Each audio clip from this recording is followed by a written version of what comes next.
Today I have a guest.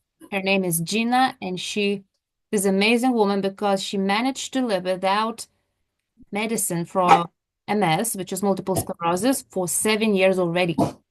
So let me introduce you her.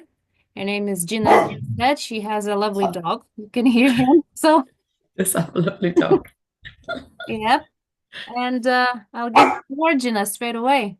Thank, Introduce yourself, please, to anyone who's listening to us and how you managed to do this crazy, amazing thing. 7 years, good medicine from MS, and you're still doing well. How does that work? Explain us.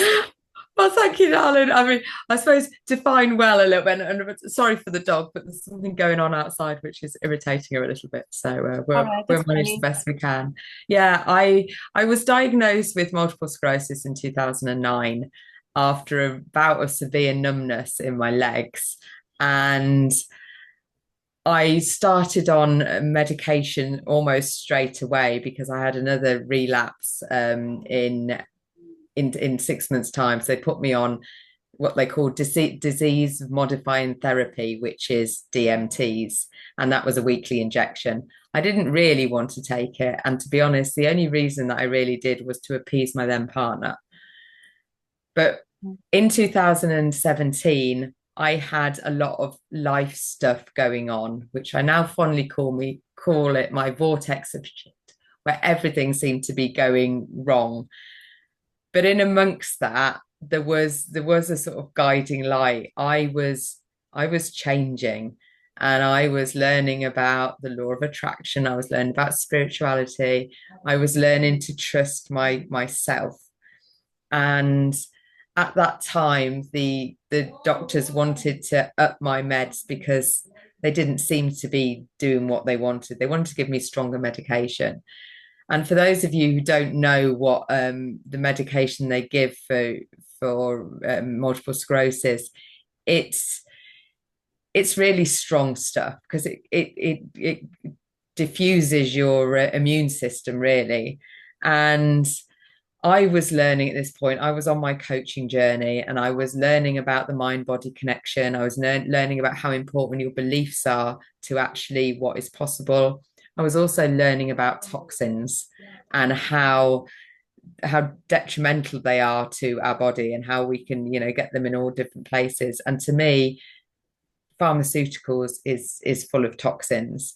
The new medication that they offered me, when you looked at on the forums to it, you had some people saying, "Oh my God, it's the best thing ever," and then you've got other people saying, "Oh my God, it nearly killed me," and then you've got all the people in between. So it could be a great thing for a period of time. But the problem is you don't know what the long-term side effects are. And a lot of these drugs basically end up really killing off your liver and your kidneys and all that sort of stuff. So they have long-term effects that nobody ever knows. And I'd started listening to my own intuition at that point and thought, you know what? I'm done with that.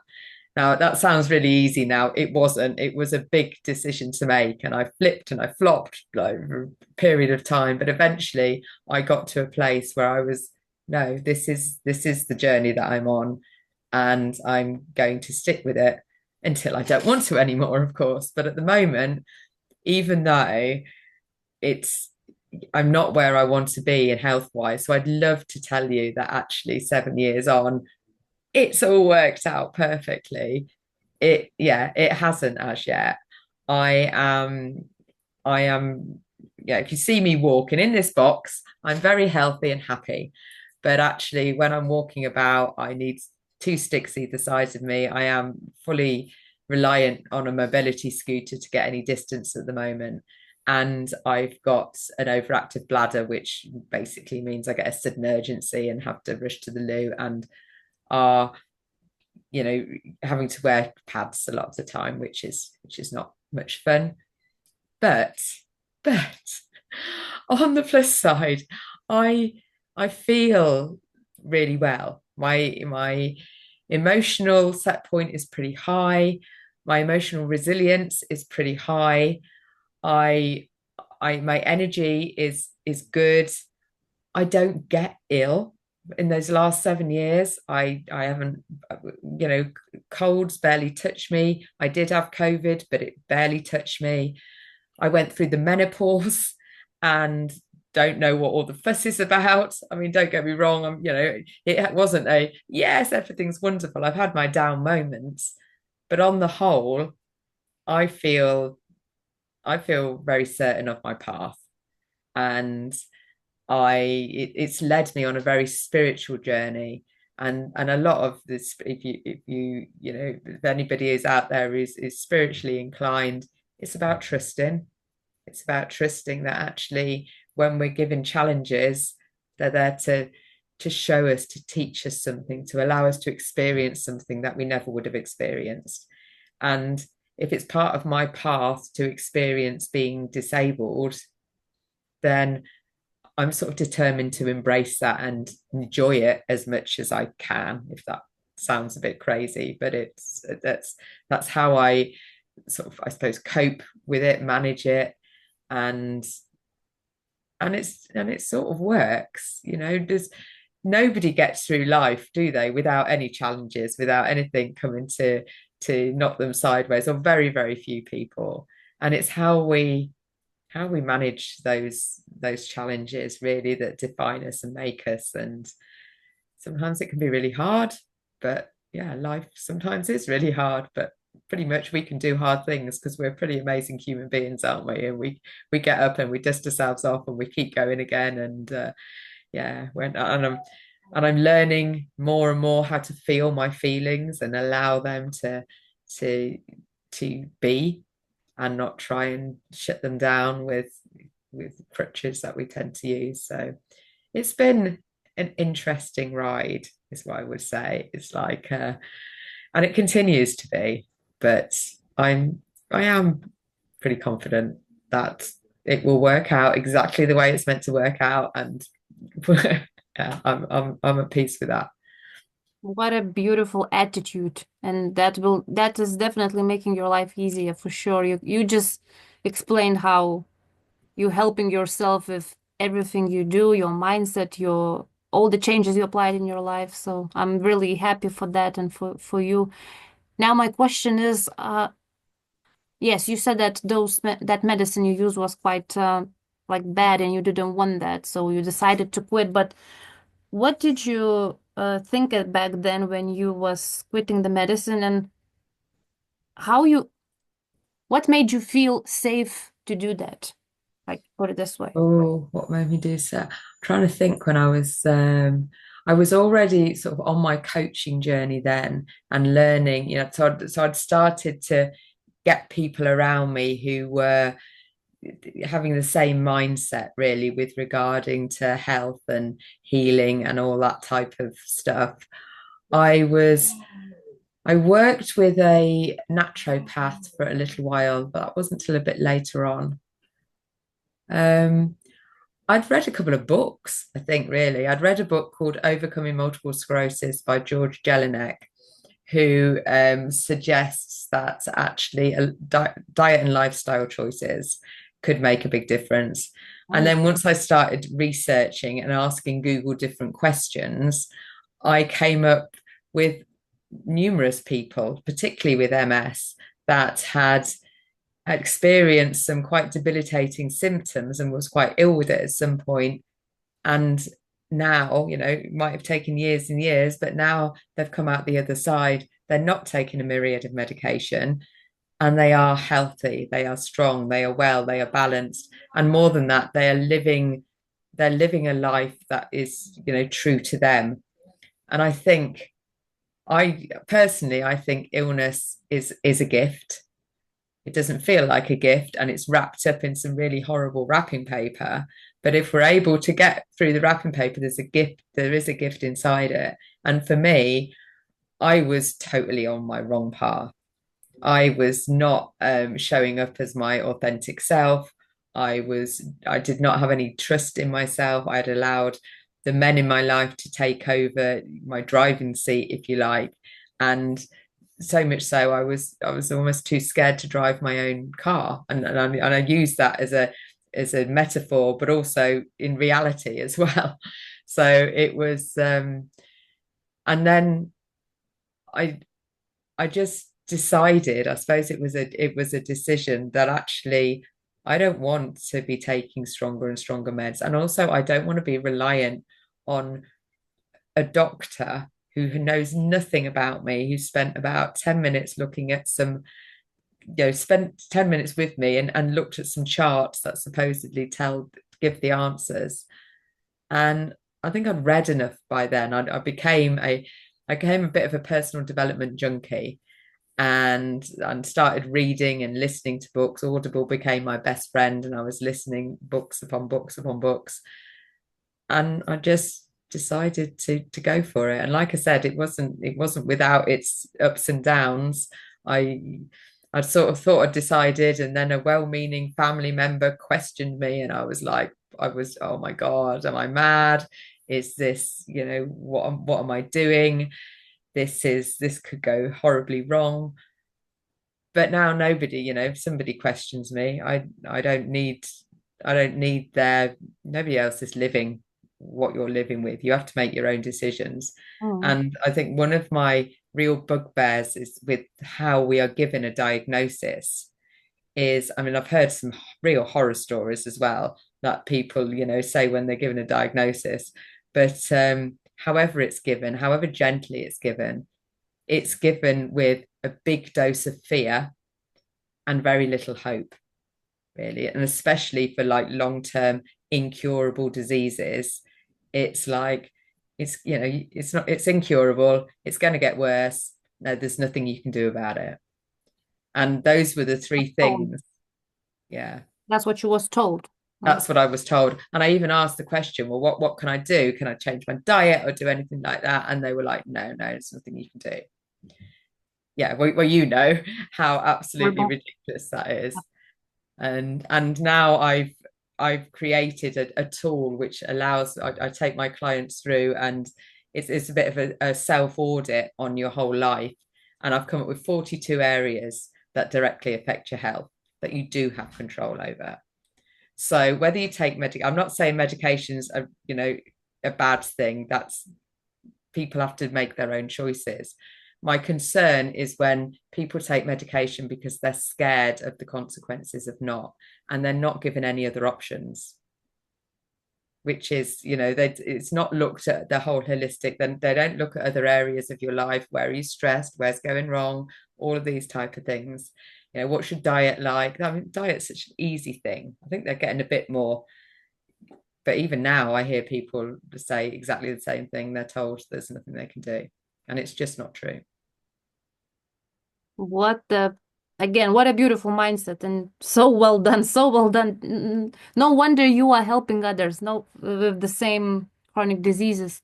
So you mentioned that book about multiple sclerosis, how to overcome it or something Yeah. like this. So was it like that book, that particular book, which uh, put you in that safety net that now I'm feeling safe to. Yeah, that book definitely started the process, because that book gave me it's an evidence-based book, and that actually by changing some things in your diet and lifestyle, then there's a strong evidence that actually, things could get better. I think so. I what he and the problem is with that book, there's lots of books. That was just one book. That was my first book. When you look into other books and diets, particularly, he suggests letting go of dairy, letting go of meat, and keeping it as clean as possible. Obviously, everyone always suggests keeping it as clean as possible. But what I discovered as I continued my journey was that that diet's good for some people, not for everybody.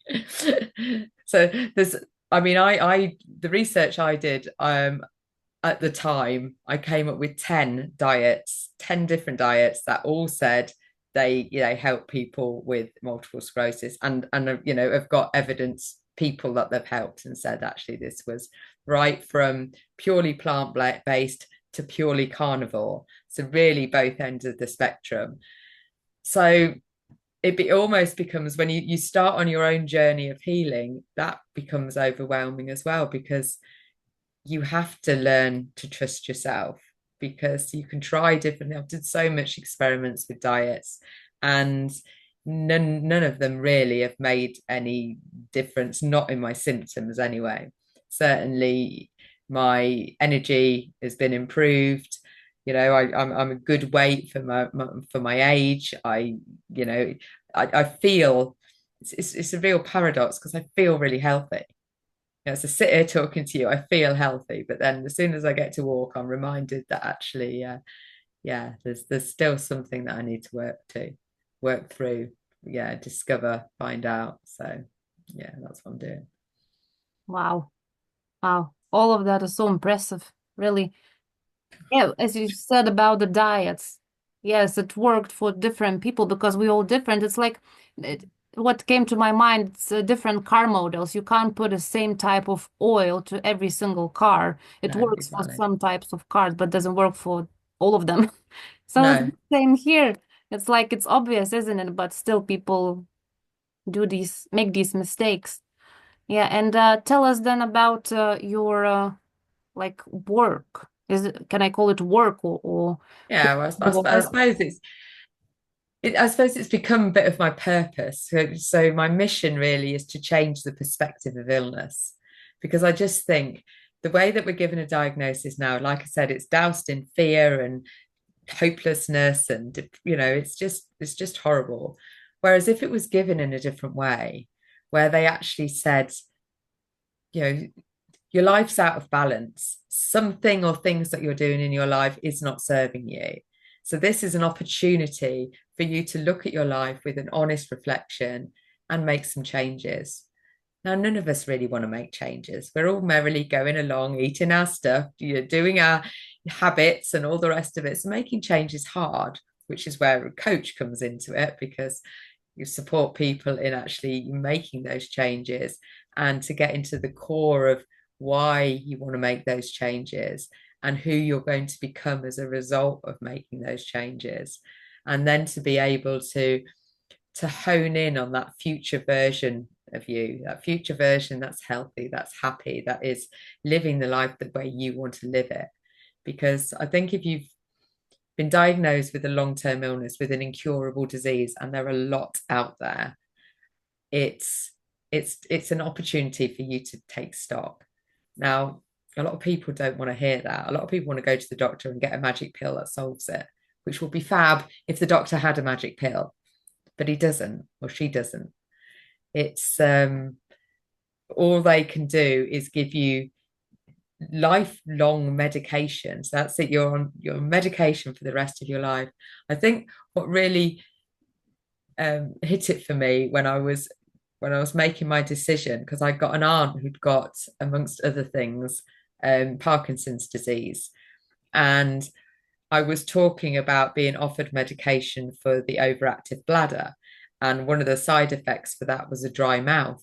And she actually said, "Oh, well, don't worry, I've got a pill for a dry mouth." And she was sitting there with one of these little plastic containers with all the, the one for every day or several for every day. And I just thought, no, that is not going to be for me. I'm not going to take one pill and then take another pill to get rid of the side effects of that, and before you know it, you're popping all these pills and you don't even know what's doing what. So at least I think now with my body, I haven't even had a paracetamol now for 7 years. It's like, I don't, I've cleaned it out. I haven't taken any of the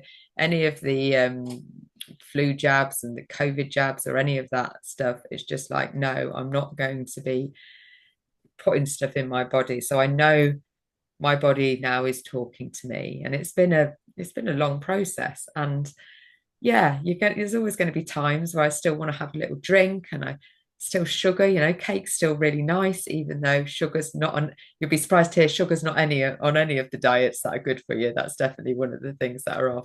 Obviously, anything processed is pretty much off. But we live in the world that we live in, and we're human beings, and sometimes, yeah, you want to let Have a little treat. Yeah. yeah, not be that person and just be like, what perceive as a normal person, whatever normal is, because it's yeah. Yeah, I know what you mean. Yeah. Yeah, makes sense. So the way you coaching and the clients you coach, are those people mostly with the same problem as you have, or they having different kind of problems? Yeah, no, I tend to attract the people that I attract are people that have are living with a long-term illness. With I've worked with people with MS, with Parkinson's, with fibromyalgia, and but are really open to taking more responsibility for their own health and happiness. Now, whether that's in conjunction with taking medication or not taking medication, I've got a couple of clients who just don't want to take anything and want to be as proactive as possible in their own health and happiness. And that's really what I do. I've got a selection of tools that help you get to know yourself better on a deeper level. And then I also bring in the energy work and breath work and that type of thing that helps just calm down the body and allow us to be in a safe space, because there's a lot of stresses in the world. There really is. And yeah, it's very easy for our body to get in stress. And if our body's in stress, it's not going to heal. Yeah, that stuff is so necessary. True. Mm-hmm. Um, can you share with us, Gina, the most memorable, the most exciting case from your clients you had in those 7 years? Um, what's the most exciting? I think it's I don't want to sort of mention any names or anything like that, because Oh, it you would have make to that just private. Yeah, but actually, there's a couple of people that I took through the program that I've got, which I call Map to Wellness, that just has enabled them to get a deeper understanding of themselves. And while we haven't had any miraculous cures, or not that I no longer know about at the moment, it's definitely given them a higher vibration. I talk a lot about vibrations and raising your vibrations, and knowing yourself actually is is a higher vibration, because once you know yourself, then you can love yourself. And it's that element of it. It's actually being able to look in the mirror and actually be happy with what's looking back and smiling back at you. So yeah, there's been a couple of clients that's really elevated how they feel about themselves, which is just a beautiful thing, really. yeah, for some people it's a really hard task to do, so it's Yeah, can be called really big win for yeah, many people. yeah, definitely, definitely. And it's a never-ending journey. We're on this journey of life. You don't just you work on your mindset, and you work on your emotional resilience, and that's a constant work. It's you can have little times off, but it's a bit like you get fit if you go to the gym often and you work out, but then you stop going to the gym, and yeah, the fitness drops off a little bit. So it's the same thing when we're working on ourselves, our emotional and our mindset. It's the same. So really, I support people in continuing that journey, making little changes. Not you don't have to change your world, but start doing little things now, and you do that on a consistent basis. It becomes a habit, and then over a period of time, you're just better than you would have been. Exactly. Mm. Yep. Many little steps and then they turn into something big. Yeah, then before you Some know it, form. it's yeah. Yep. What would you say, Gina, is your the best developed strength or expertise in your holistic practice? Oh, um, I would say just I think one of my what do they call it, superpowers, if you like, are just being able to see the best in people. And sometimes when people come to me and they feel like they're in a hole, and for me, I'm on the outside of the hole looking in, and it just, yeah, you're not far away. You're not far away. But I know from being there myself that when you're in your own hole, it feels dark and it feels a bad place. And there doesn't feel like a way out. Whereas actually, when people start working with me, they actually realize actually it's not as dark as you think. And there are several ways out. We just need to work out which one is most enjoyable for you. So a lot of the work that I do around as well is just enjoying life wherever it takes you, even the bits that don't feel very enjoyable. If we can change the way, it's Wayne Dyer says, if you can change the way that you look at something, that thing that you're looking at changes, the world around you changes. So it is a lot of little mindset shifts that I'm able to do, and also hearing people when they're talking, those limiting beliefs that keep you down, and actually, recognizing them as a limiting belief, and pulling them out a little bit and saying, right, okay, let's shift that about. Let's reprogram that belief into something more empowering. Yeah, when it comes to holistic world, there are so many things that it's just hard to pick up some, I don't know, only one thing. Yeah. What were the biggest challenges for you so far in those 7 years as being a coach? Gosh, I think it's when I being a coach isn't enough. Being a good coach isn't enough. If you want to build your own business, you've got to learn a whole load of skills. And I didn't really and didn't really anticipate how hard it would be to build my own online coaching business. It's been amazing. And I think I said to you before we started filming that I actually took on my entrepreneurial journey at the same time as I took on my conscious healing journey. And it wasn't a conscious decision to merge the two, but it has been like that. So yeah, it's been a real challenge. It's all been a real challenge, and I've had some real low moments and I've had some amazing high moments. And the aim is to just ease them out so actually life becomes a nice, easy flow. I think I'm getting better. I think I'm getting better. So Definitely. Even from all you said until now, from the beginning, it's easy to notice how you're getting better yourself and you're helping others to get better for sure. It's no doubts about it. No doubts. Yep. and I think even when the my symptoms are not getting better, my symptoms are deteriorating. So my walking over this last 7 years has got worse. So there is part of me in the back of my head going, well, that's silly then, isn't it? The little negative chatter that comes in. Maybe if you'd taken a different route, maybe if you'd taken that medication, things would have been different.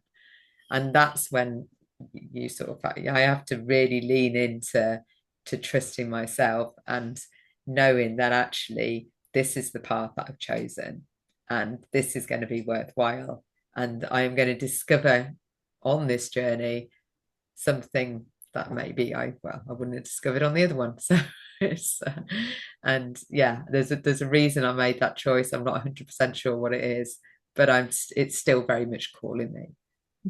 Is it the main symptom of MS, the struggling to walk, or there are some other more Well, particular? they call it a snowflake disease because for every single person it's very different.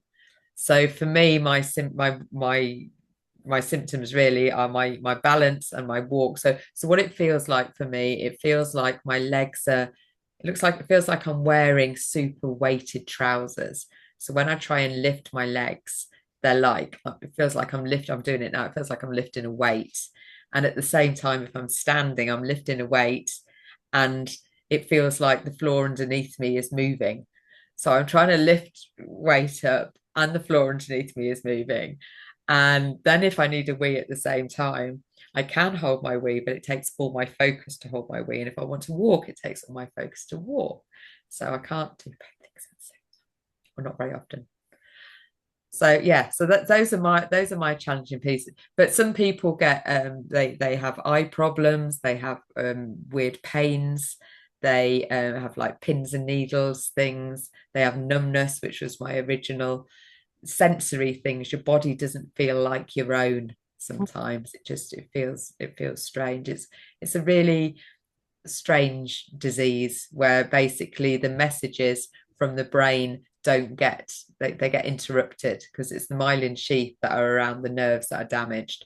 So really what's happening is the message is going down to lift my leg up, but it's getting muddled up somewhere on the route, and it's really slow and it takes real conscious effort. So at the Yeah. moment. So in those 7 years, you said that your walking got worse, but at the same time, there were many things which got better, right? Well, my I got better. And I say me as in my direction, my focus, my energy, my just I suppose general happiness, Mhm. really, because I was now taking the path that I wanted to take, and yeah, doing it on my own terms. And that took a lot of courage, but it also made me feel very empowered. So it's a very empowering thing. I remember we spoke before about the lady who also treated herself from a mess. There was one of the herbalists I spoke with you about. Did you have a chance to get in touch with her? No, I haven't, and thank you for the reminder. I will, yeah. Yeah, because I was wondering maybe you already uh got in touch, maybe you got some, I don't know, help from her, Yeah. advice or No, anything. no, no, Because I'll definitely, she, yeah, thank you. No, I'd forgotten all about it, if I'm honest with you. So I'll look back in and look her up. Thank you. because she's the lady, the herbalist who wrote many books about herbs, and I learned from her, and she also had a mess, and she's like perfectly fine. She was in a wheelchair. She couldn't walk at all, and now she's walking with no problem. Like she's perfectly fine. So Wow. that was really impressive. So I am sure that it's worth to get in touch with To her. look into, Yeah. yeah. But what you are doing and what you did in all those 7 years, it's really, really amazing, impressive, and well done, really. And that lady, it's also can be maybe just the That's it. one more piece in your puzzle to make you feel completely healthy, completely fine, and walk as nothing happened. Well, yeah, and that's yeah. When I zone into my future self, when I tap into my future self, that's yeah. She's dancing and she's yeah, she's running, she's taking part in a triathlon. That's my ambition to do that. So thank you. Yeah, Get in I'll touch connect with with her her for sure. definitely. Definitely, definitely. Um, okay, I think we are approaching the end of this video. Just before we end, I would like to ask you, um, what would be the most important message to your audience? I would say if you're making decisions out of fear, just question it, because if you're in fear, you're not going to make decisions, and that's aligned with your true, where you want to be going. I would say trust yourself, and that's not easy, but it is definitely empowering. So believe in yourself, believe that it's possible, and yeah, don't give up. Yeah, sounds simple, probably harder to do than to say, but it works, right? Yeah, absolutely, absolutely. Um, Gina, if you could start everything all over again, let's say 7 years ago Mm. and before that, what would you do differently? I think I do differently. I think I would probably find somebody like yourself, like an Ayurvedic or a holistic health practitioner that looks at you, or certainly investigate somebody that's around you to support you on your healing journey. I've managed to find lots of people to support me. I'm not doing it on my own, but I think from the beginning to actually to have, like you say, somebody having that safety net for you would have been would have been nice. I don't know, it feels like such a long time ago now, and I was a different person then. Um, and I probably would have hired a coach earlier as well, to be honest with you, um, to help actually, get in line with what you want to be doing and what's important and why and all that. At this point you are right now, you realize how helpful it is. So, yeah. Yeah, yeah, it is. And especially when you're doing something that's outside of the sort of the mainstream, if you like, because not many people really understand why you're making the decisions that you're making. And and to be honest, I was lucky. I got a really supportive family, not necessarily my ex-husband, ex-boyfriend, but yeah, even him now, he's yeah, he recognizes that I'm following my path, but certainly my mum and my brother and whatnot were really supportive in it, and that's really helpful because I think if you've got people putting doubt in you, and you've already got your own doubts, of course, you don't know. Should I take the meds? Shouldn't I? If I'd taken the meds, would I have been any different? I don't know. We can't do the sliding doors analogy, but it would yeah, obviously the doubts come in. And if you've got other people just spraying you with doubt, then it's really hard to believe something that feels, almost impossible. But there's no impossible is, yeah, what I'm possible, isn't it? It's when you actually think about what the word is. So True. Yeah. Okay, Gina, what was the most fascinating thing? If you had to pick only one thing, like in those 7 years, pick one thing, what was the most fascinating thing you learned?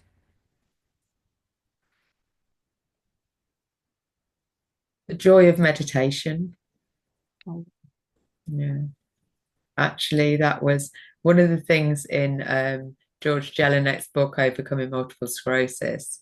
It's a 7-step process, and he doesn't suggest coming off the medication, by the way. But the main things were the diet, upping your exercise, and taking up meditation. And that, I think, start small if you've never done it before. Just, carve out 5 minutes to just sit and focus on your breath. But that's yeah, that's the foundation piece. so that was really helpful to you. All right. Thank you very much for sharing all of that. My And pleasure. it Thank you. was a pleasure to have you here. It was very interesting and shocking information. Um, People definitely can find you on Facebook, right? Yeah. It's Yes, I'm on Gina Facebook. Dallison and what Gina else? Dallison, yes. And I've got a Facebook group called the Healing Vibrations Network.